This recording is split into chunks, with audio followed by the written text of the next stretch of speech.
We a nation, let's ride. But Don Nealon's Mountaineers enjoy walking in where angels fear to tread.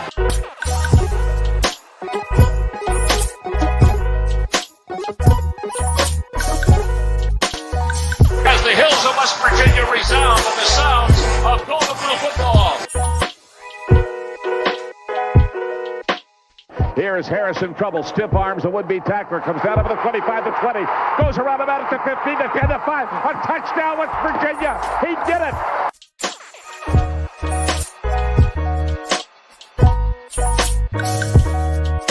Takes the Slater one-on-one with the defender, look at that one! West Virginia football, they don't know what that's about, they don't know what it's about, West Virginia football, we're all our people! Let them know. Leave no doubt tonight. Leave no doubt tonight. No doubt. They shouldn't have played the old Golden Blue. It is a great night to be a Mountaineer wherever you may be.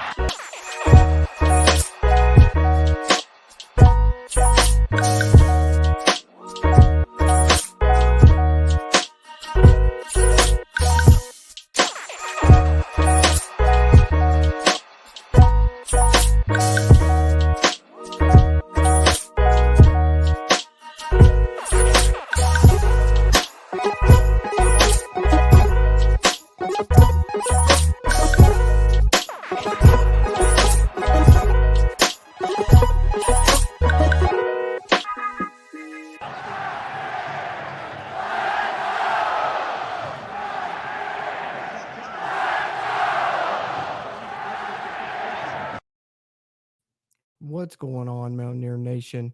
Welcome back to the Country Roads webcast. As always, I'm Jordan Cruz.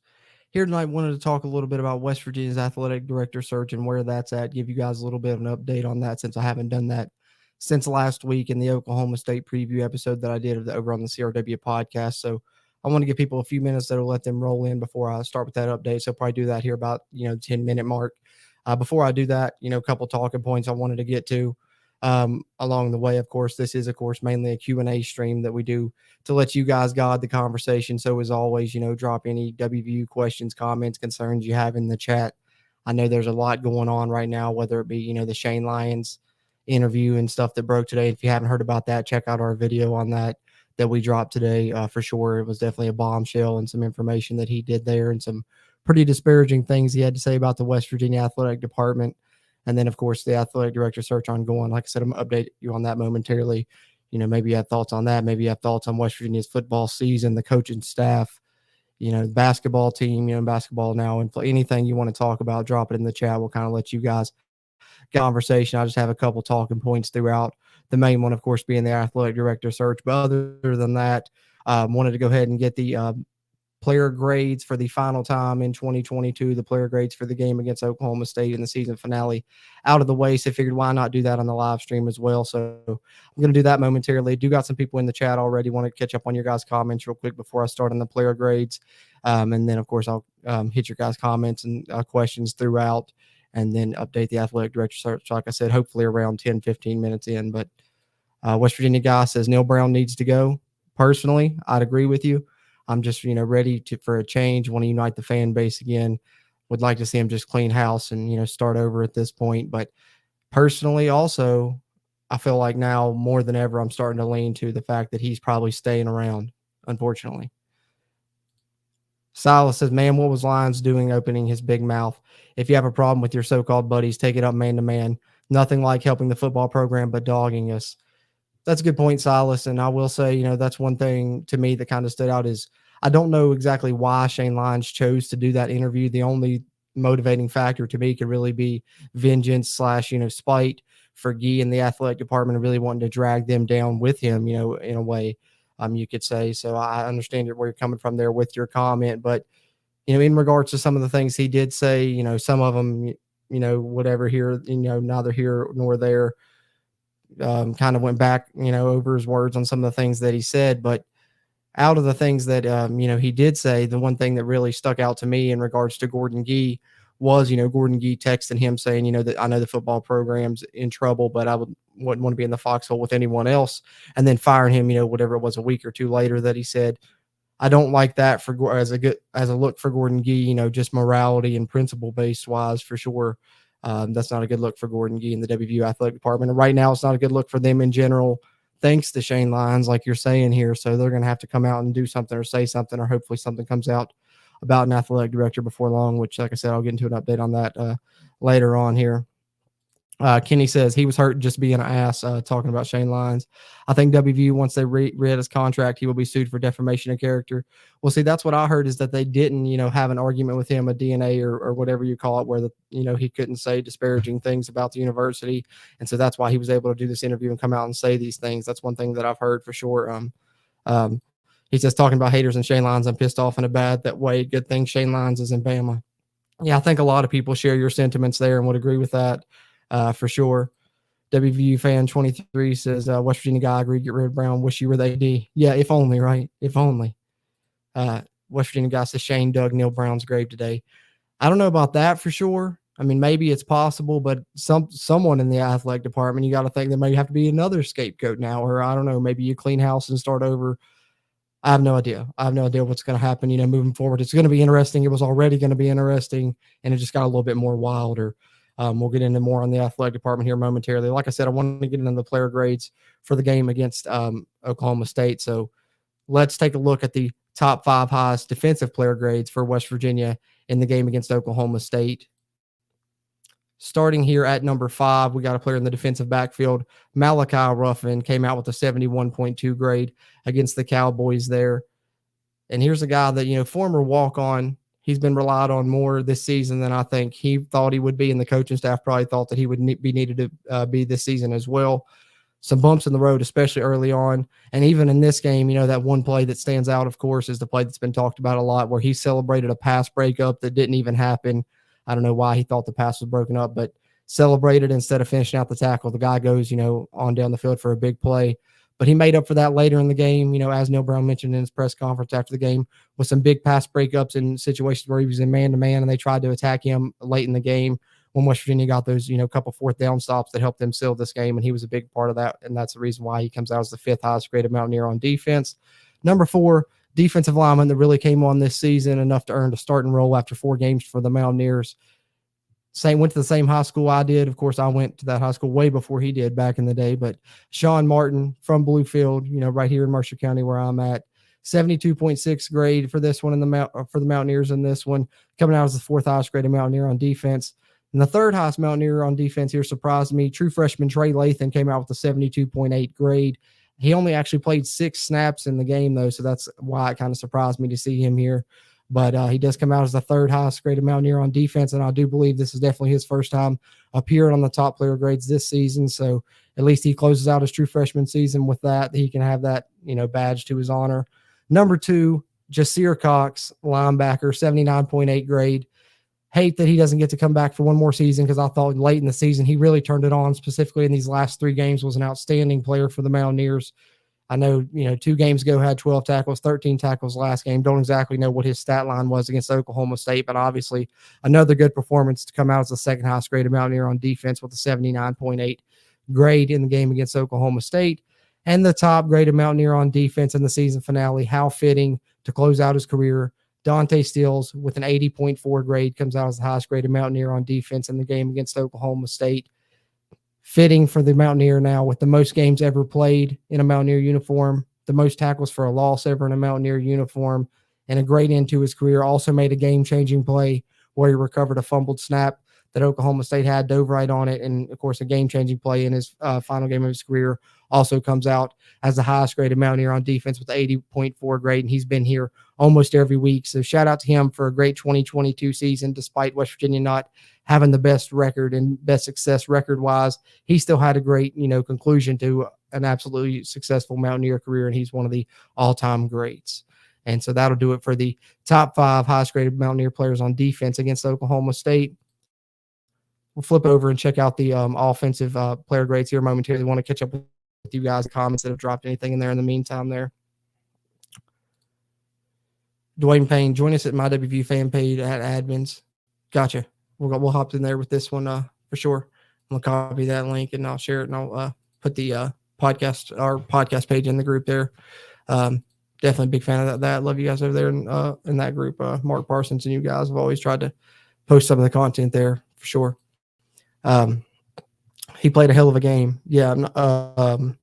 See which one I'm trying to see who you were talking about there. I got to catch up here. Kenny, you'll have to let me know who you were talking about there. Played a hell of a game. I can't see which one you were talking about.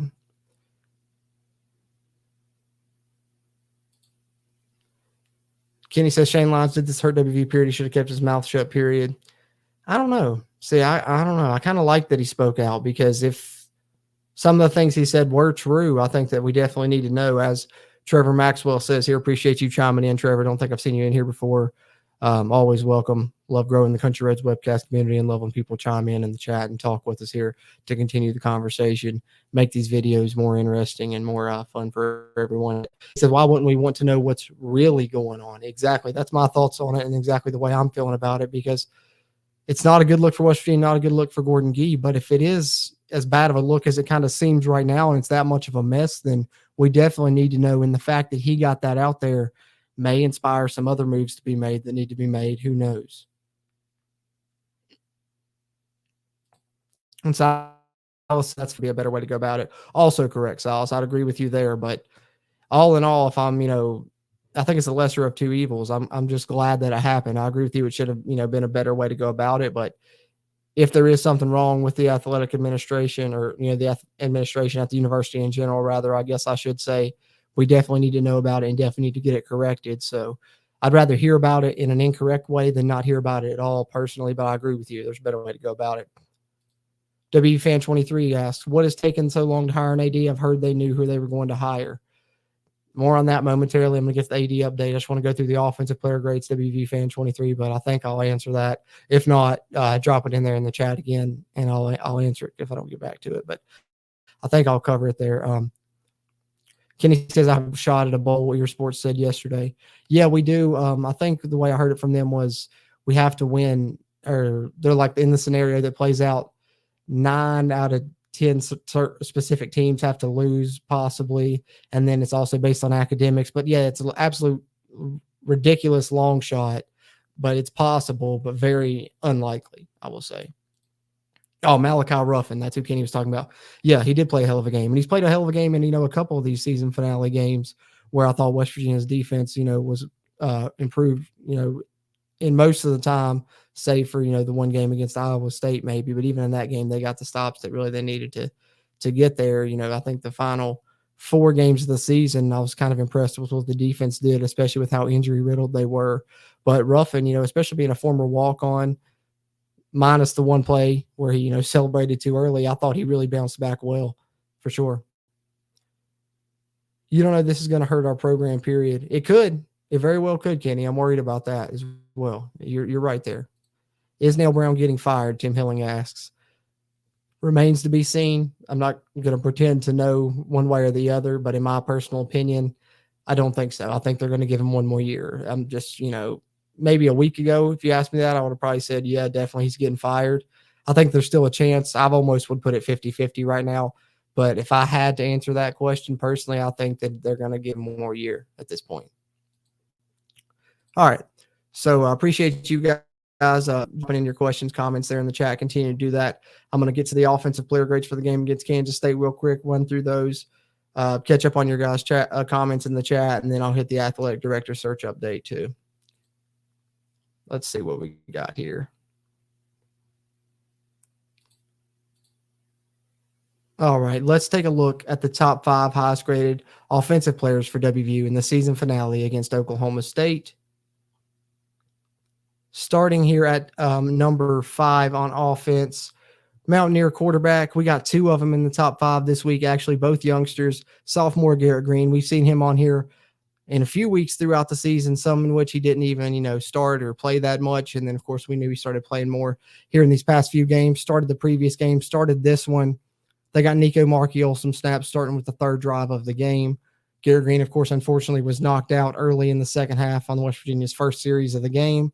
But before that was able to do enough to earn a 67.6 grade on PFF to come out as the fifth highest graded Mountaineer on offense. And I think he showcased a lot of potential for the future here in the late going of the season for West Virginia. And another player that really, I think, showcased some potential in the late going for West Virginia here in the latter portion of the season was Jalen Anderson, a redshirt freshman running back. We knew coming in last year that he was, one of the higher rated recruits in West Virginia's class, but he came in late.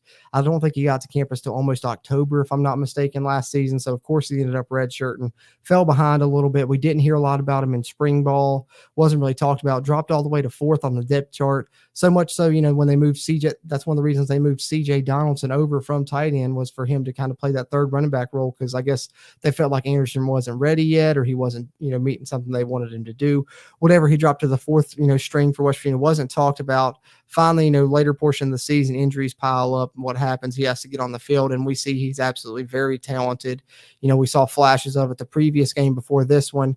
Averaged 10 yards a carry in that game, and then in this game absolutely goes off for the Mountaineers. Over 10 yards a carry again, 15 carries, 155 yards, 250-plus yard touchdown runs, and was an absolute beast for the Mountaineers in the second half of that football game, and a big reason the Mountaineers were able to secure their 5th win of the season, and a guy that has a lot of potential for the future. And the Mountaineers, how about that backfield with 2 freshmen that, if they both return, could be monsters in the future. Jalen Anderson and CJ Donaldson in a run-heavy offense with either Garrett Green or Nico Marchiol at quarterback, I think would be awesome for the future. And speaking of Nico Marchiol at quarterback, he took over in the second half for the Mountaineers after the Garrett Green injury.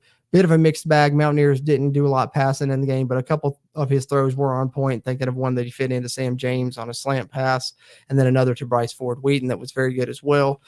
So he did do some things, and we also saw that he's a player that can make plays with his legs and help in the West Virginia run game, and he did enough to come out as the 3rd highest graded Mountaineer on offense with a 69.7 grade. So that's awesome. True freshman and really his first extended action, save for the Towson game. So here against the Power 5 FBS opponent, one that's West Virginia struggled with, he takes over in the second half and is able to lead the Mountaineers to a victory. I thought he looked calm, cool, and collected. The moment wasn't too big for him. He didn't seem nervous out there. And I think we're going to have a nice quarterback battle heading into the 2023 season for the Mountaineers. And Nico Marchiol has a great chance to wind up as the Mountaineers starting quarterback next season.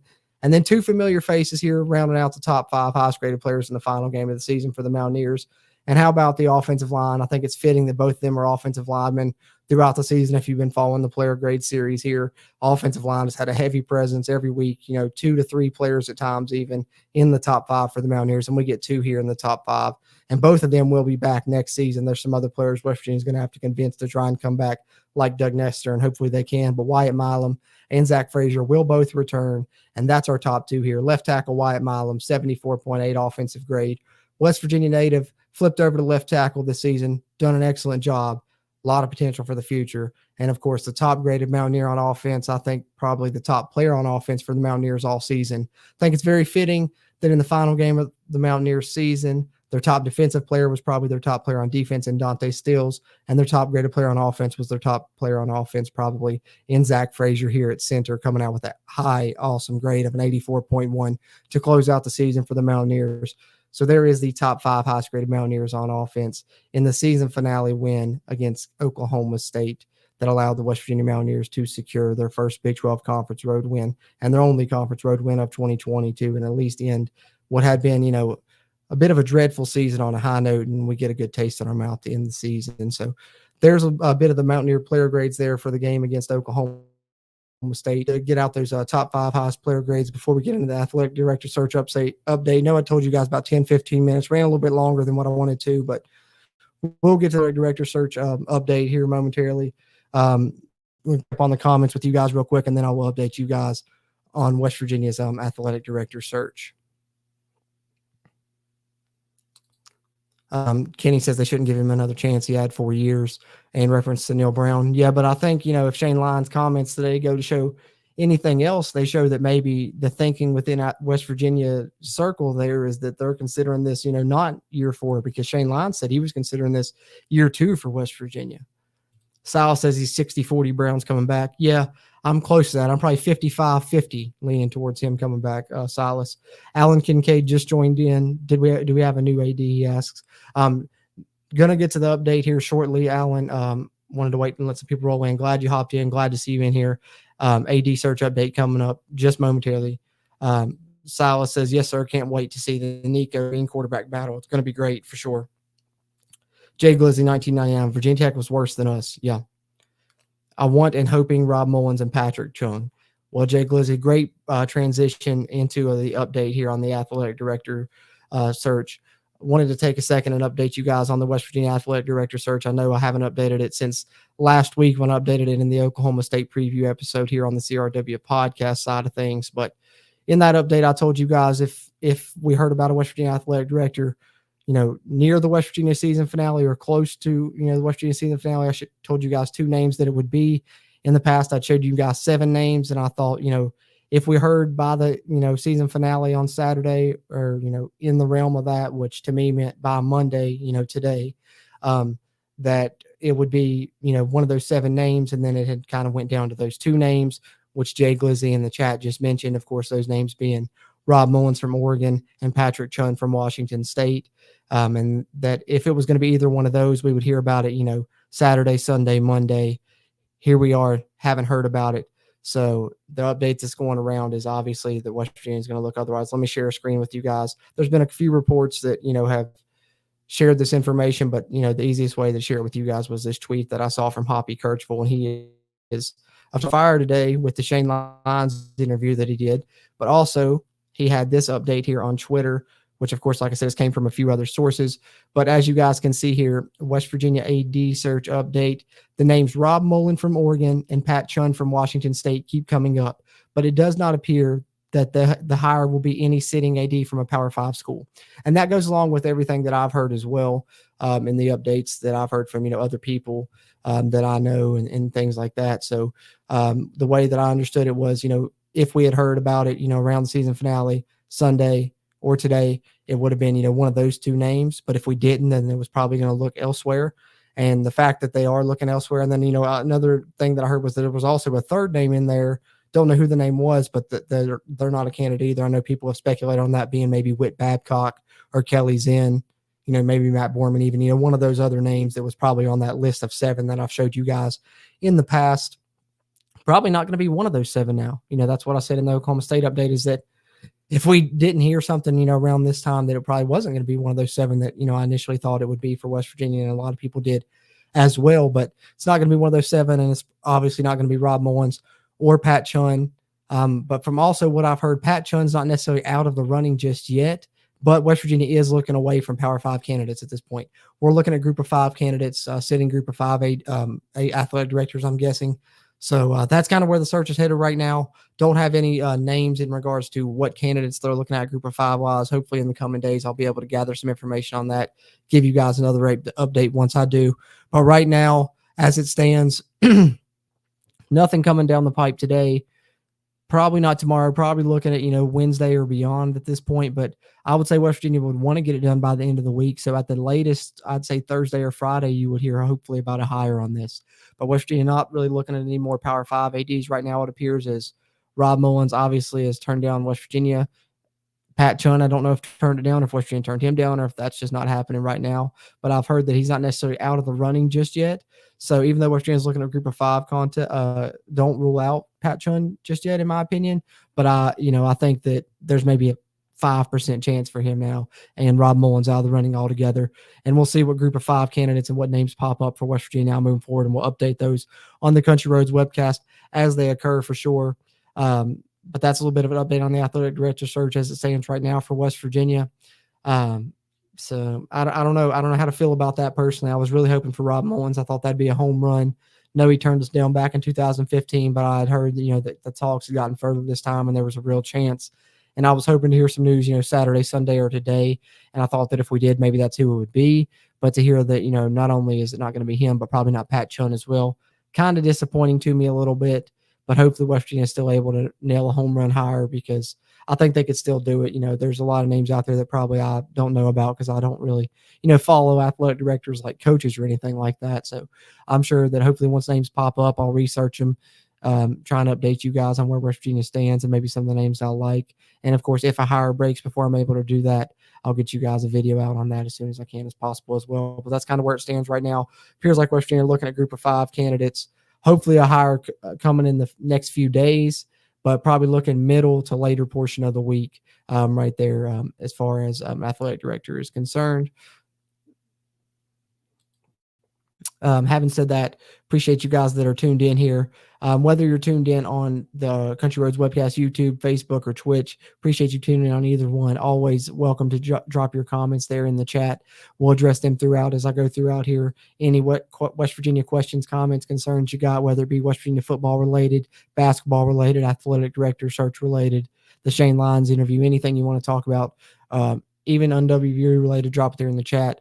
Continue on throughout here as long as you guys want to talk about stuff. Let you guys guide the conversation from here on out, because that's pretty much the only talking points that I had there was the player grades I wanted to get to, and of course the athletic director search update. So what are your all's thoughts on that? West Virginia, not landing Rob Mullins or Pat Chun, and potentially looking at group of 5 names. Is there anyone in the group of 5 that you guys know of that West Virginia may be targeting that I don't know of just yet? Anything like that, let me know in the comments there as well. But really appreciate you guys tuning in here on any one of the platforms that you're tuning in on, whether it be the Facebook, YouTube, or Twitch. But if you're tuning in on the Country Roads Webcast YouTube, do us a favor, like this video before you head out, give it that thumbs up. It'll really help this video's performance and help future videos performances here on the channel.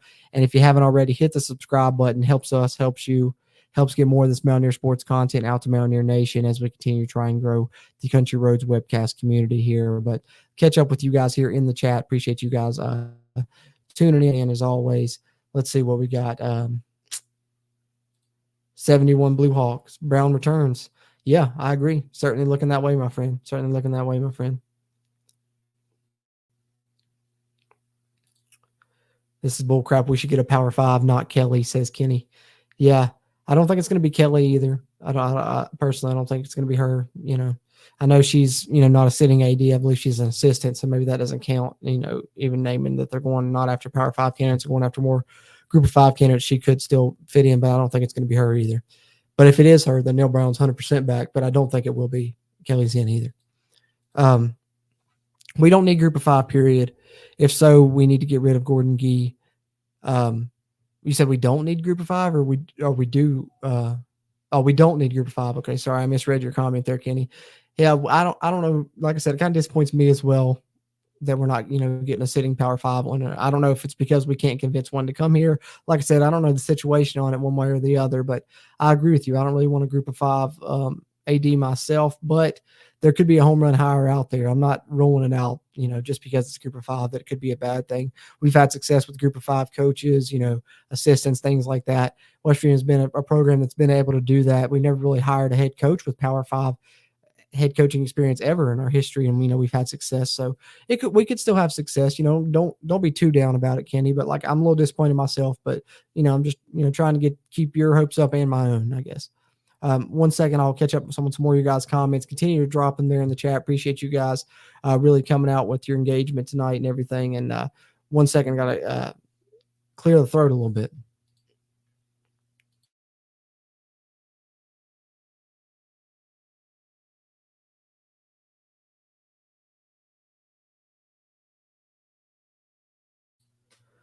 Whew.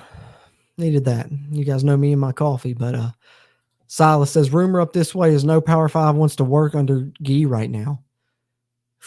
Oh, man. See, I don't know. If that is true, then I think Gordon Gee is really good, about to become under some fire with the thing that Shane Lyons said today, because I know a lot of people have interpreted a lot of different ways. Some people are really mad about Shane Lyons about it, and I get it. I get all the angles of it. But to me, I thought it was really, the thing that I got most out of it was a really bad look for Gordon Gee and, those in the administration at West Virginia, particularly Gordon Gee, just because, if you text somebody and, let them know it's a hard time right now, but, I'm with you, we're together on this. And he said specifically, I think the way Shane put it was, I wouldn't rather, be in the foxhole with anyone but you. And if you do that, and then, a few hundred hours later, turn around and fire that person without, any warning, just surprisingly, and stab them in the back. I don't like that type of character, if that is true. we're only hearing Shane Lyons' side of the story, so I do want to preface this with that. But if that is true, I do not like that, and I'm sure a lot of other people do not as well. So that's a bad look. And if that also in concurrence with that is true, Silas, that we weren't able to land Mullins or Chun specifically maybe because of Gee, then Gordon Gee should come under some fire, in my opinion. That's just my takeaway from this. But what are your guys' thoughts? I mean, is this a bad look for Gordon Gee? Am I overreacting to it? Do you guys think Gordon Gee should come under fire now? But, I mean, what are you going to do? You're going to completely clean house, head coach, president, AD, everything at West Virginia? I don't know. That would be a mess. And that's just sadly what I'm a little bit worried about right now. The situation itself kind of seems like a mess at West Virginia. What do you guys think? Let me know your thoughts, or am I misreading it? WVU Fan 23 says, I saw we picked up a 3-star offensive lineman recruit. Indeed we did. Yeah. I haven't done update recruits videos on the recruit. I don't really like to do the individual ones on those. What I like to do is wait till signing day, which is coming up here in a few weeks. We'll do a signing day, probably a live stream like this one, a signing day recap. I'll go through the class for the high school recruits, and then from there to the start of the season, I'll do an update video on each transfer West Virginia lands. And also throughout this offseason, last offseason, I didn't do a great job of this because we were just now starting the YouTube side, kind of just a couple months before last season, really getting into this YouTube side of thing. But what I'm going to do this offseason more so is I'm going to have a running list of the transfers out and the transfers in. I've actually already started it. I think I did it on one of the live streams in the past. I've got the transfers out list. If you guys want me to, I can pull it up. There's only 3 of them. I could just tell you guys, I guess. But, as they transfer out, I'm going to do a list. And then as they transfer in, I'm going to do a list. And then also running with that, I'm going to do continual roster updates, every week or so. Who knows how often throughout the off season, but I'm going to date those as I do them, and just have a list of the running roster for West Virginia and go through a position by position who West Virginia has. So we'll know kind of who's on the team throughout the off season, and then going into the preseason. And then of course you'll have spring ball. After spring ball, that'll change a lot before fall camp, but just kind of that way we can have a running total of the transfers that we've got going out, transfers we've got coming in, and just keeping up with the roster. Mainly because I really enjoy that. That's kind of my favorite aspect of the game, always has been, is like keeping up with the West Virginia roster. I mean, like even going through high school, that's one thing people always thought was cool or crazy about me, I guess, was how I kept up with the roster, remembered all the players' numbers and things like that. So that's just something I enjoy. So I guess that's why I'm trying to do more of that type of content. Maybe it's because it's more fun for me, because it's something I enjoy, but hopefully you guys do too as well. But I'm definitely going to try and do that throughout the offseason. That made me think of it. I know I kind of digressed from your comment there about the 3-star lineman, but yeah, I think he's going to be a good one. Kenny asks, how will we get someone experienced with NIL in the portal if we don't get Power 5 AD, Group of 5? Don't have these. We will fall behind in this. See, like I said kind of earlier, I don't know enough about the AD situation when it comes to hiring them, whether it be, Power 5 or Group of 5. I'm sure people have had success from, hiring Group of 5 ADs. Everybody's got to come from somewhere, I guess. But Kenny, I don't know enough one way or another to tell you on that. Bo Stacker, what's going on, man? Good to see you in here as always. Appreciate you tuning in and chiming in. It says, what's up, WVU fan? Time to clean house, Kenny says. Bo Stacker agrees, say clean house now. Hey, I agree with you guys. I'm right there with you. I agree, clean house as well. Clean house as well, for sure. Hey, drop a like while you guys are in here. I know I see some more people rolling in now. If you guys are in here on the YouTube side, drop a like while you're in here. Even if you're watching this on the playback, I know it's crazy, but it really does help us here on YouTube. If this video performs well, the rest of them will. The channel will grow better. Be able to get more of this Mountaineer football content out to Mountaineer Nation. And, of course, the more people that tune in, the better we'll be able to do the content here, and the more we'll be able to put out for you guys. But Chris Harless on Facebook here, appreciate you tuning in and chiming in as well. He says it's a bad look for the program, and especially when they're trying to put someone in the position that this guy is blasting the others. It is. That's what worries me most, I think. West Virginia already kind of, if you think about it, was having a bad look probably from the outside looking in, with the struggling of the program, them potentially keeping a struggling coach in Neil Brown. People are probably already questioning that, especially when they've already fired the athletic director. And then hear that athletic director that they fired now come out against, the people that fired him, the president, the board of governors and such, makes it even worse on West Virginia. So I think West Virginia is in a bad state right now. They're really going to absolutely have to nail these hires. They were already going to have to do that with the athletic director. I don't know if they'll have to hire a coach now. Like I said, I'm kind of leaning towards them maybe not doing that. We'll see what happens. But yes, West Virginia is in a bad state. And if I was an athletic director and, I heard Shane Lyons say those things, it would certainly discourage me from wanting to come to West Virginia. I agree with you there, Chris, for sure. He says, I do not think Shane Lyons' interview was helpful in the AD search and may have thrown others into the fire as well. Yep. We may be in for a complete total turnover now.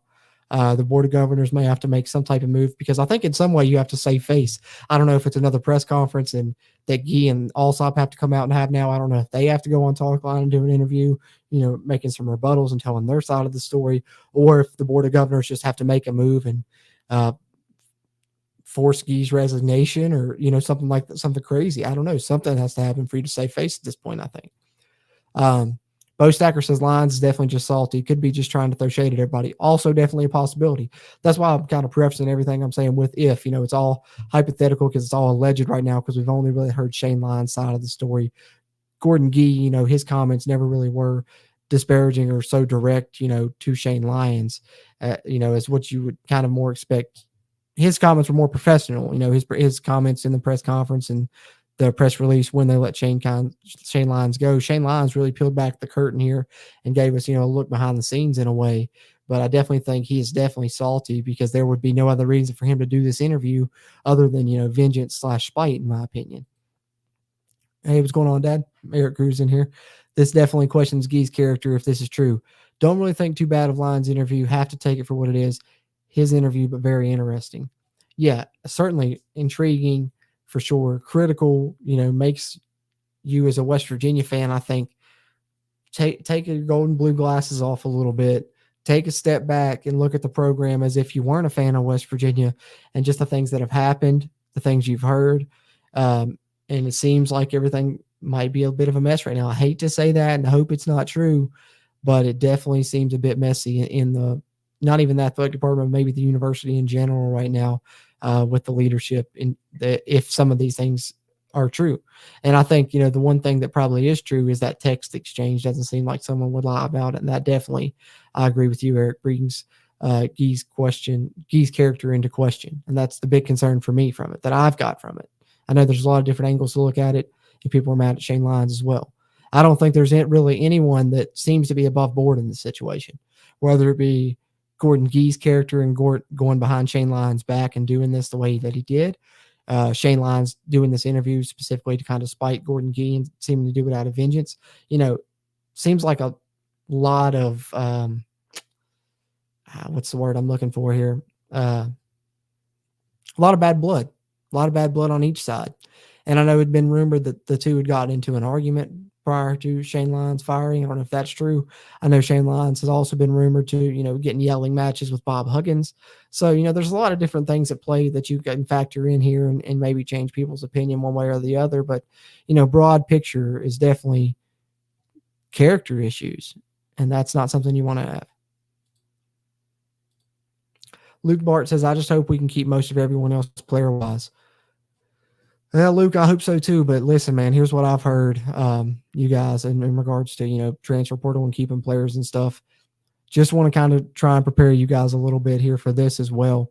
This offseason, what people are reporting, and this isn't even just a West Virginia thing, it's across the nation, especially with NIL now, is that it seems the number that I've heard thrown around is it's like 1/3 of each team's roster is kind of expected to at least sample the transfer portal, because players can enter the transfer portal and still return back to their prior school. Mike O'Laughlin actually entered the transfer portal when Dana left and then came back. No one was able to convince him to come back. So it is possible for players to come back.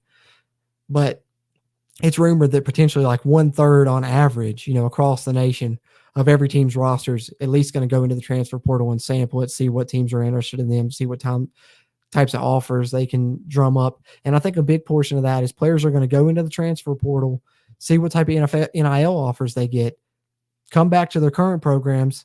Hey, can you match this or, give me a better offer? They're either going to say yes or no, and that'll be the decision on if they're going to transfer or stay at the school. Hate that that's the way it is now, but essentially this is free agency. And this is kind of the first offseason that we're going to kind of see it in full swing, I feel like, because, NIL was still brand new, heading into this, prior season or whatever. Just did it in July, heading into, the fall. So I think this offseason we're really going to see it. A lot of players hit the transfer portal, see what offers they get, and that's going to determine which school they end up. And we got to just hope West Virginia come out on the winning side of that. One thing also that stuck out in Shane Lyons' interview was apparently his reluctancy to work with the Country Roads Trust and allow the university to work with them more directly, specifically the coaches and stuff. So hopefully, removing him is one thing that can maybe help West Virginia there, because they're going to really need that in NIL. I think that's going to be the name of the game now moving forward in college football. West Virginia's been a developmental program in the past. Not saying they still can't be that, but with NIL and transfer portal, they're going to really have to be a program that uses money to their advantage to gain transfers and stuff and have a great team year to year, more so than just development. And hopefully you can keep some of the players you're developing as well. WV Mountain there with Kenny says, if we lose our recruits, everyone needs to be fired, period. Yeah, I mean, I think if Neil Brown stays, they'll keep the recruiting class. But if you lose Neil Brown, that's when you got to worry about that a little bit. But also, depending on what happens within the department, that could cause you to lose some recruits as well. Who knows moving forward, Kenny? But, Neil Brown, when he came in, he was able to keep most of Dana's recruiting class intact. So even if they do move on from Neil Brown, you got to hope the next guy is able to. But I think Neil Brown's staying, so I think our recruits will be okay. We'll see what type of class we bring in. I believe they're ranked high 30s right now, so pretty decent class they're putting together. Also, you guys go check out Kenny over here on YouTube as well, WV Mountain there with Kenny. Give him a subscription. He talks college football and the Mountaineers as well. David Cook says we'll have a Gee guy, and Gee is a big part of the problem. David Cook, I don't know if we will. I mean, initially I'd agree with you, but right now I'm interested to see what happens with this Shane Lyons thing. If Gee comes under fire here in the coming days, it might delay the athletic director hire. But if the athletic director hire comes out before he can begin to come under fire, then yeah, you're probably right. It probably will be a Gee guy, but. And, in terms with the second part of your comment there, Gee being a big part of the problem, I'm just now kind of starting to realize that and open my eyes to maybe that being a possibility. But if it is true, then I think that he should, be on his way out as well. I'll say, some people said earlier, clean house if you got to. I know it's going to suck. I know it may absolutely be a struggle for several years, but, it's been a struggle right now with this, regime in. So if you got to clean house, you got to do what's the best for the program. We got to get this thing turned around, get Mountaineer football back, to the great program we all know it can be. Silas says, how about Fickle leaving Cincinnati right before the Big 12 jump? Yeah, that's insane. I figured that he would have stayed there with them, coming to a Power 5 conference. A lot of people had figured, the only time he'd really leave would be like for Ohio State. Again, a team that he was the interim coach of in the past and where he kind of was an Ohio guy. He's at Cincinnati already in the state. So, them coming to Power 5, people figured he'd stay there. Taking the Wisconsin job really shocked me. I'm also interested to see what Cincinnati does there moving forward. And particularly him taking the Wisconsin job shocked me because I had heard that Jim Leonard was pretty much a lock for that job. He had been the Packers defense coordinator in the past. He was the interim there at Wisconsin since they fired Chris. And I thought he was just kind of, easing him in and he was going to take over. So I was really shocked to hear about the Luke Fickell news as well. I thought Jim Leonard was taking over there. I believe Gordon Gee and other names mentioned need to get out in front of this. Kenny says, yeah, something's going to have to happen. Something's going to have to happen for sure for them to be able to save face. Kenny says he hates it for Cincy, but it's their fault if they didn't give him an extension plus a pay raise. Yeah, I mean, if he went to Wisconsin without an offer and was going to stay at Cincy and they wouldn't match it, that's on them. I think you should have done that for sure. Luke Fickell's a great coach, and West Virginia even knows that. They went after him. And I believe, honestly, in my personal opinion, take it for what it's worth because, I'm just a guy here on YouTube with a microphone talking.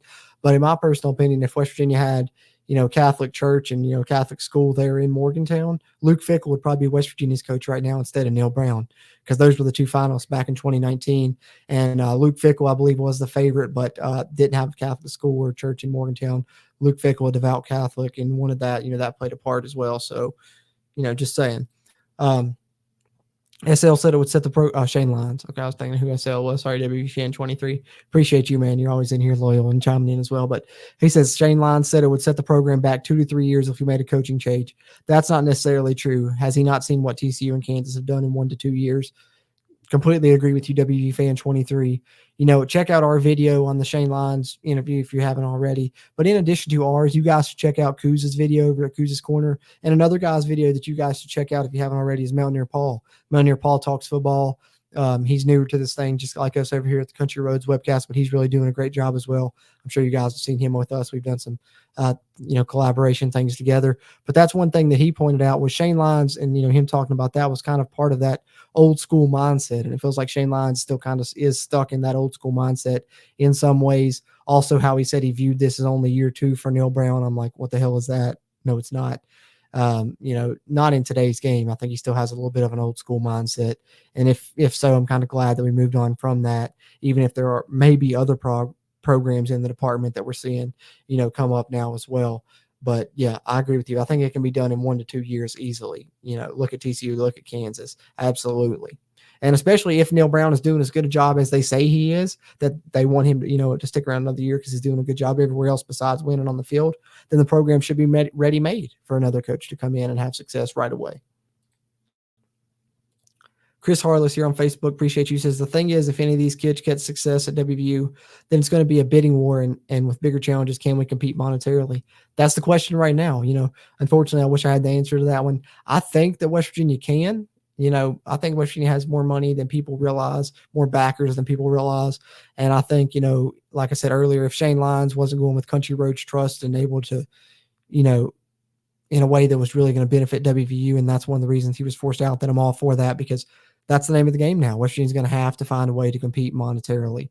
Going to have to, especially being in the Power 5 conference. But, to go along with that, I think West Virginia's in a good position, especially with Texas and Oklahoma leaving the Big 12. I think it's in a similar spot to when West Virginia was in the Big East in the latter days, when Miami, Virginia Tech, and the other teams left and West Virginia took over that conference.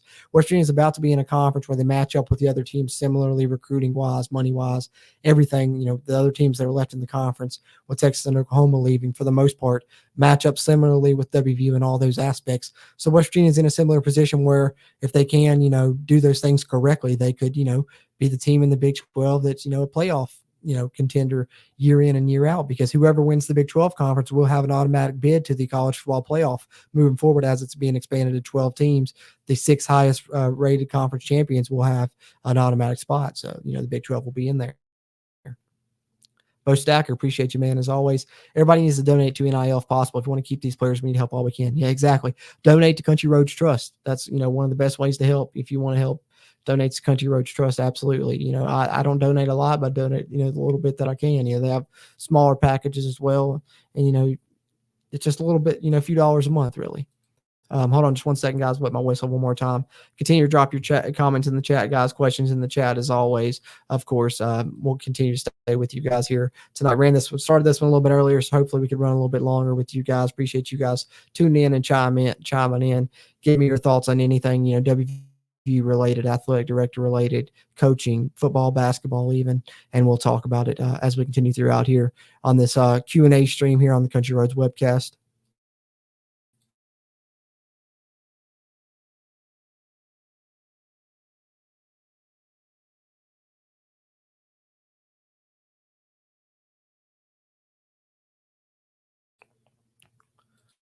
All right, let's see, where was we at here? Eric Cruz says our program especially needs to put some extra full time towards help with NIL, unless there are guidelines, but there seem to be many at this time. But we need help and guidance in this area. Yeah, that's the thing. There doesn't really appear to be too many rules, right now. And I think that's one of the things people were criticizing, Shane Lyons about was, his lack to get involved there. And that's one of the things, to me, I think if you're reading between the lines, and I think that interview today, showed that as well. If you were, going along with this line of thinking, me and Coos talked about it a little bit in the Oklahoma State post-game show, if you guys were able to check that out. But I think, Shane Lyons, he's involved a lot with the NCAA, involved with a lot of different committees, works closely with the NCAA. So I think probably he was a by-the-book guy. I think there's probably some loopholes to where your program can work with the NIL a little bit more closely. Your coaches can be involved a little bit more closely in, promotion and other things like that. And I think that Shane Lyons wasn't willing to try and, expose some of those loopholes that there aren't necessarily rules against yet, and he wanted to do everything by the book due to his close relationship with the NCAA. And so I think, that was one of the reasons, that he was let go. That to me, and, the comment of him saying it was only year 2 for Neil Brown, maybe the others in the board of governors and stuff don't feel that same way. And that was another thing. But yeah, I agree with 100% there. WG Fan 23 says, if Neil Brown stays, he should be forced to fire Jordan Leslie and Matt Moore. I don't know. I want to agree with you. And earlier in the season, I would have agreed with you, particularly on Jordan Leslie. And prior to this season, I would have agreed with you on Matt Moore. But I think if they do bring Neil Brown back, somebody's going to have to be the scapegoat. Jordan Leslie's definitely more of a candidate to me than Matt Moore. But if not Jordan Leslie, then someone on the defense. But the reason why I know you may be thinking I'm crazy because of how bad West Virginia's defense was for the whole season of going against firing Jordan Leslie. But think about the latter portion of this season. I talked about it briefly earlier. In the final 4 games, West Virginia had some success, and they had some success on a team that was low, riddled with injuries, specifically in the secondary. I mean, you were playing a former walk-on in Malachi Ruffin. You had a guy, Caleb Coleman, playing there, at corner. Guys that weren't even on your depth chart to start the season were having to start games for you at corner. You're having to play guys for you ready. And you're even having to move guys around different positions that they hadn't played all season. And West Virginia had, some of their best success at doing that, in the latter portion of the season. And I felt like the defense definitely got better as the season went along, despite losing, some of their better players throughout the season. So that would be my one thing to go against Leslie. But I definitely think it's a possibility that if we do keep Neil Brown, Jordan Leslie could be fired because, much like Shane Lyons said, he was the scapegoat for the athletic department. Somebody's going to have to be the scapegoat for such a terrible football season this year. If it's not Neil Brown, it's going to be somebody on the staff. The offensive coordinator took the fall last season. We don't have to think the defensive coordinator would do that this season. And maybe that's how they keep Neil Brown. They say last season we made him, employee offensive coordinator. This offseason we're making him, bring in a different defensive coordinator. If it still doesn't work, then we get rid of him. Maybe that's their line of thinking. So you could be right, WV Fan 23, but I don't know if Leslie needs to be fired. As far as Matt Moore goes, before this season, I would have agreed with you, but I think the offensive line was awesome this season, all around. Our run game was great. And I think moving forward, we're going to have a dual threat at quarterback, whether it be Garrett Green or Nico Marchiol. And I think, in the Oklahoma State game, even the announcers were calling it some. I think we're going to see a bit of a run raid if this coaching staff comes back. We're going to see a lot of 2-back sets with Anderson and Donaldson and Mathis and Johnson if they all 4 stay. But I think we're going to see, both those flanking either Nico Marchiol or Garrett Green. There's going to be a lot of different possibilities. And we're going to see a completely different offense, in my opinion. Thank the Skylar Howard days under Dana. I think our offense is really going to resemble that next season if this staff returns. And I think the offensive line is going to do a great job. So keep Matt Moore, in my opinion.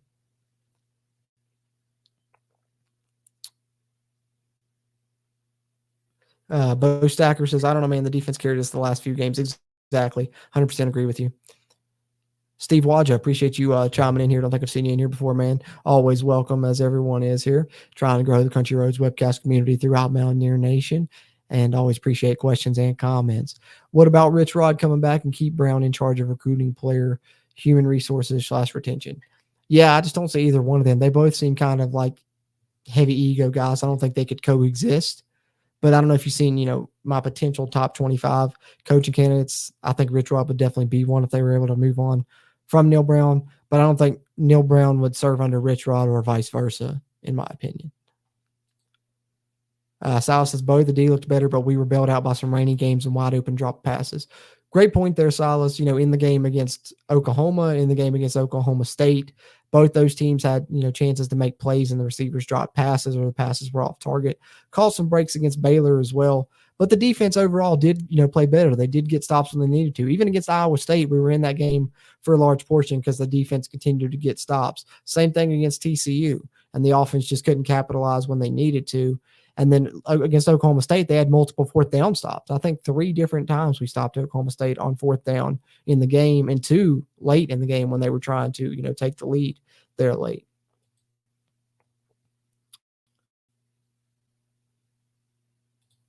Bo Stacker says, I'm starting to think the defense was just young but got better throughout the year. Yeah, I would agree with you. The defense was extremely young, for one. But also, I think they missed on some of the guys they thought they were really going to hit on transfer-wise. I think because of how good Charles Woods was for them last season, they thought these other FCS cornerbacks, and group of 5 guys, whether it be, the FCS guy and Wesley McCormick, who came from James Madison, or the group of 5 guy and Rashad Ajayi, who came from Colorado State. I thought they were really going to be hits, and neither one of them was as great as they thought they'd be. Ajayi better than McCormick. McCormick, I think, was a total swing and a miss there. I think this offseason they're going to have to try and do better in the transfer portal. I'm hoping that if this staff does stick around, it's similar to Huggins. Huggins had a misstep last season. He went and got, group of 5 guys, Malik Curry, guys like that, and it was a big miss. This season he went and got all Power 5 transfers and some standout JUCOs, and seems like he hit more this year on the basketball side of things. So I'm hoping this year for football was our miss year, and they're going to hit the Power 5 transfer market better this offseason and hit and turn it around kind of like Huggins did. If this staff does stick around, that's what I'm hoping, because I think they missed on some of the transfers, but I also think, like you said, Bo Stacker, they were young. I think there's potential there. Just hopefully you're able to keep some of these young potential guys. I love Aubrey Burks. Jacoby Spells has great potential. We know Mumu's leaving, but that just opens it up for Spells and some of the other guys coming in. Silas's run game was awesome. We were 4 deep. Yeah, I mean, think about the future of the West Virginia run game, what it could be if they do decide to lean more into it, run more read option plays, almost, triple option looks and stuff. And that's why, Jamie Chadwell was high on my list of coaches if West Virginia decides to go somewhere else, because with the personnel we've got, man, his offense would, fit like a glove, as would, Rich Rod. I know people hate him, but that's true as well. But even, some of the things we saw in the last 2 games West Virginia was running was kind of similar to those type of concepts. And if they really lean into that next season, which I'm thinking they will, if they return, it's going to really be awesome, whether it be Garrett Green or Nico Marchiol. Both those guys can run. And then you're going to have Donaldson and Anderson, who both look amazing. And, imagine, running triple option with those guys. And then, of course, don't count out Mathis and Johnson, who can really help you. And then I think Jeremiah Aaron's a guy that could get involved in that even, from the wide receiver aspect. And then don't count out Rodney Gallagher, involving him as well. You got him coming in. So that's going to be big.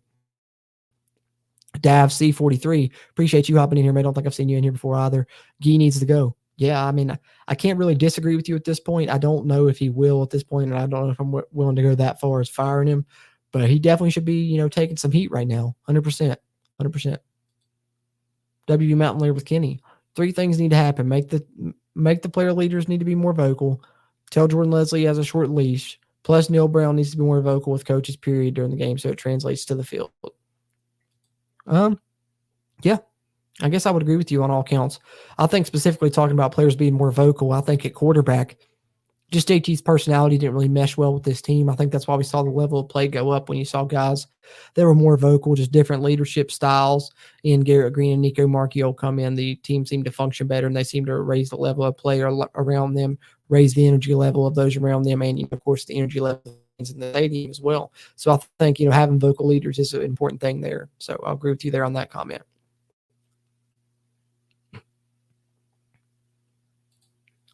You can't expect big-time players coming from losing teams. They got the defensive backfield from losing teams. What else do you expect?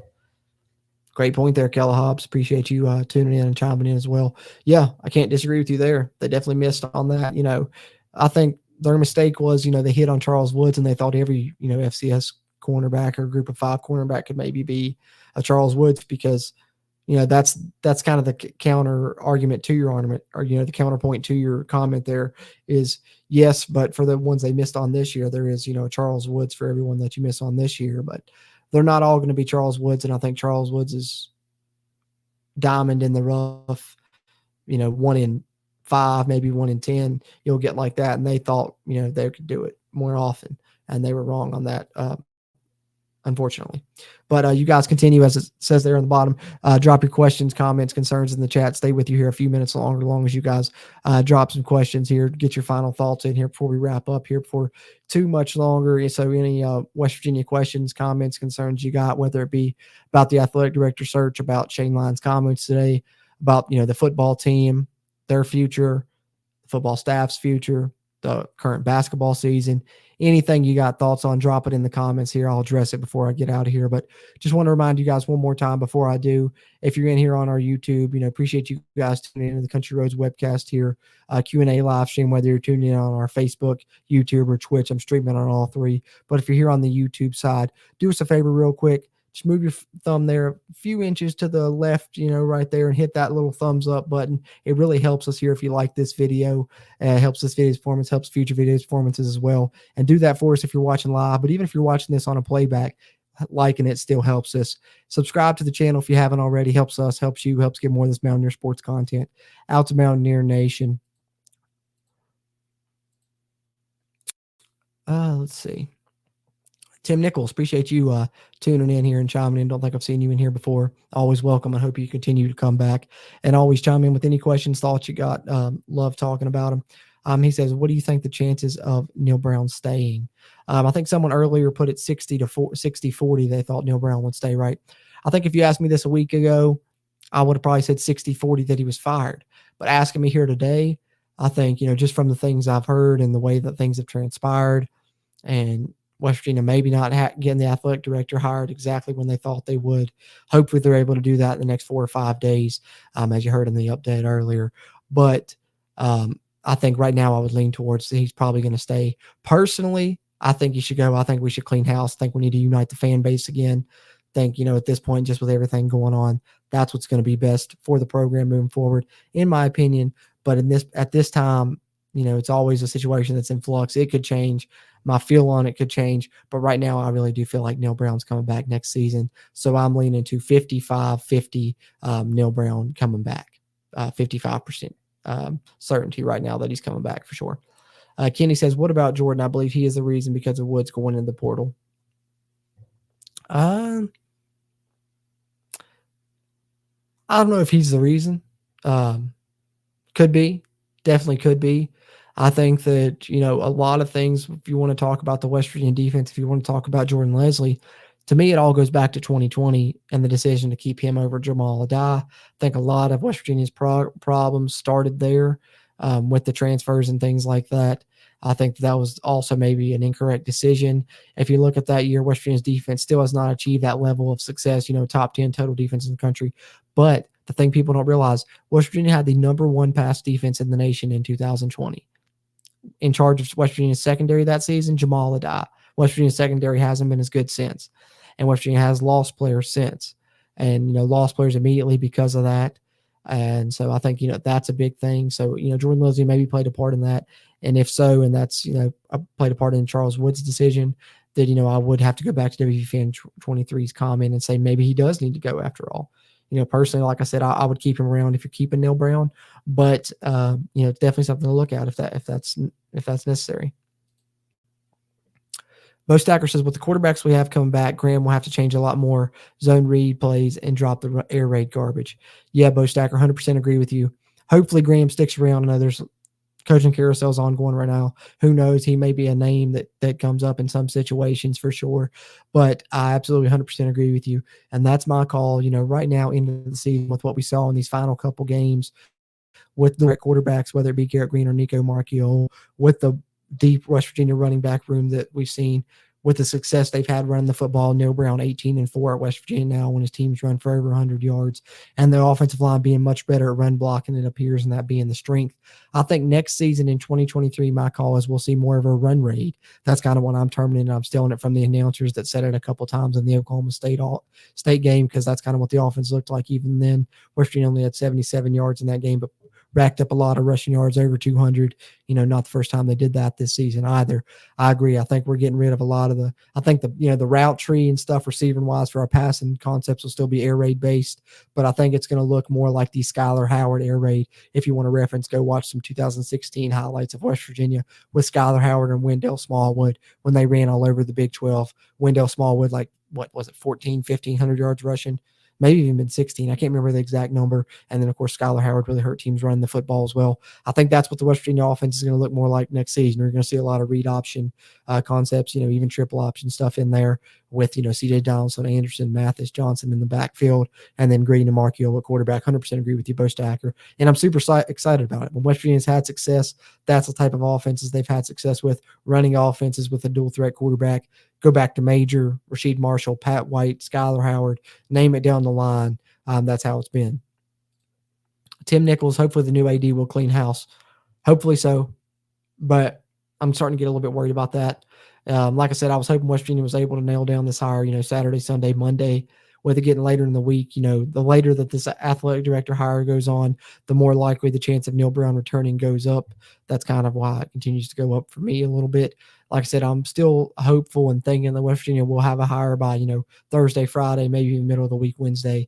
But don't know who it's going to be yet. We'll see what names pop up, but hopefully they do. Hopefully they do. Like I said, that's what I personally would like. I don't think that's what's going to happen. I feel like Neil Brown's going to be around in 2023, but personally, I think that's the best thing for the program right now. Would unite the fan base and just, all around really put a better taste in everyone's mouths. And just with everything going on would be the best look to show everyone that they're trying to change things. So I agree with you there. Kella Hop says the coaches that have their contracts come to the end, will they be brought back? Or seems like there may be 3 or so in question. Yeah, I haven't heard one way or the other yet.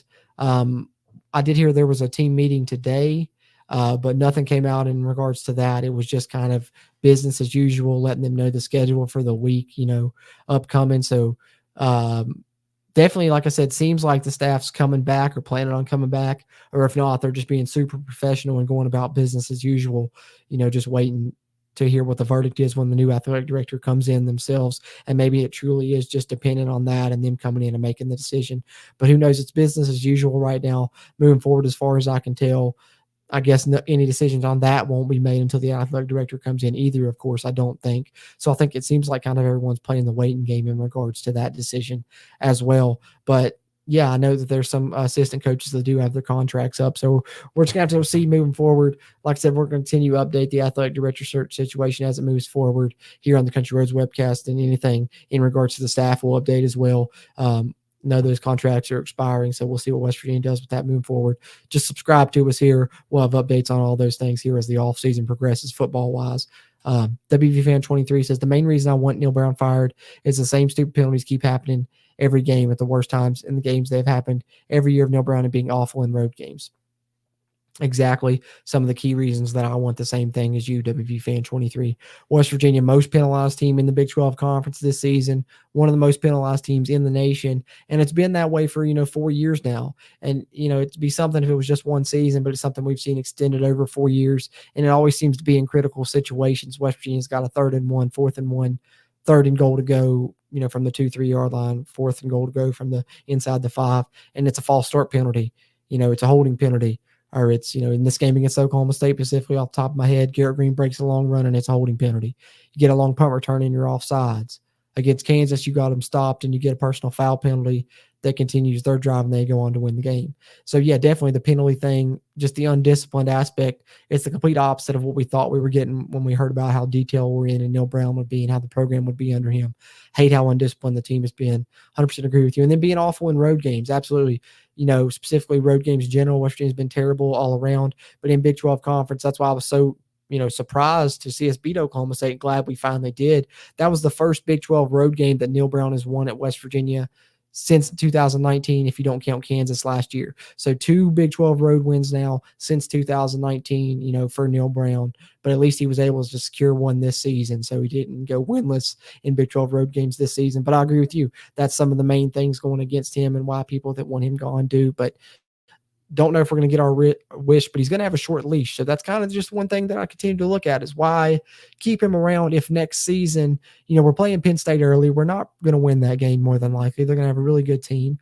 If he, he's going to start 1-2 and they're going to fire him then, just why wait, if that's going to be the situation. But, who knows? They could surprise me always, and I'm always cheering for them and hope that they do. Going to be rooting for West Virginia to win no matter what, and who knows? I'll probably drink the Kool-Aid next year, even if Neil Brown comes back and, pick him to have a successful season, and hopefully he doesn't let me down. Maybe the 5th year's the charm if he does come back. We'll see what happens, but I agree with you. Those are kind of the same gripes I have. Gavin Stutler here on YouTube. Appreciate you chiming in as well. I don't think I've seen you in here before. Always, continue to come back here and chime in with your thoughts and questions in these Q&As. Appreciate that as we continue to try and grow the Country Roads webcast community. Subscribe if you haven't already. He says the problem started when Neil Brown fired his original defensive coordinator and then marched with BLM. That fiasco cost WVU $10 million. Yep, a lot of people point back to that Vic Koenig situation and that fiasco. That was maybe the beginning of everything going disarray within the West Virginia program. Who knows? It's definitely a possibility.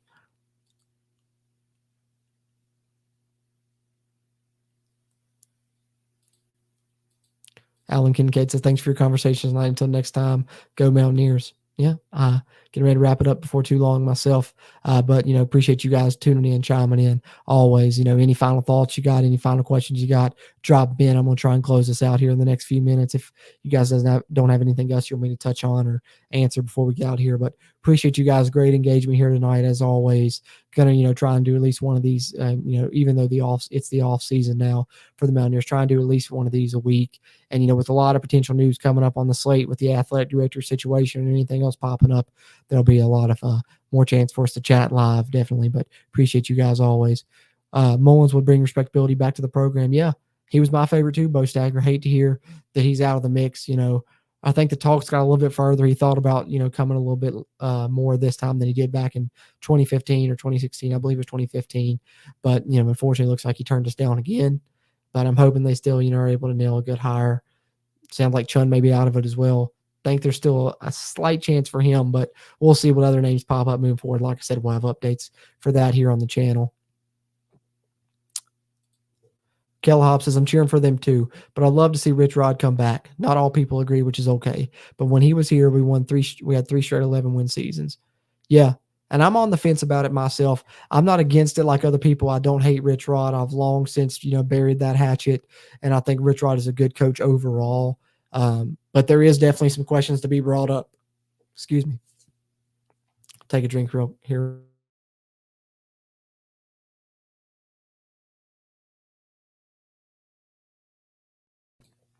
Sorry about that. But like I said, there is definitely a question to be brought up. And one thing people do point to is, if you go take Pat White and Steve Slayton those years out of his record and look at his record coaching wise, it's not that great. So that's one of the things that kind of the detractors say. But I'm a fan of Rich Rodriguez, and I still support him. Hope he does great. And I think now he has shown he's gotten back into coaching. He went to Jacksonville State, a program that has not had success at all traditionally. And in his very first year, goes 9-2, wins the conference for them, and is up for some Coach of the Year awards. So I'm not against Rich Rod coming back at all. Overall. But the reason I'm kind of against it is, like I said, I mentioned earlier, his record outside the Pat White and Steve Slayton years would be one thing. But just the main thing for me is recycling coaches typically doesn't work. You've seen UConn try to do it with Randy Edsall. Rutgers is trying to do it right now with Schiano. Louisville tried to do it with Bobby Petrino.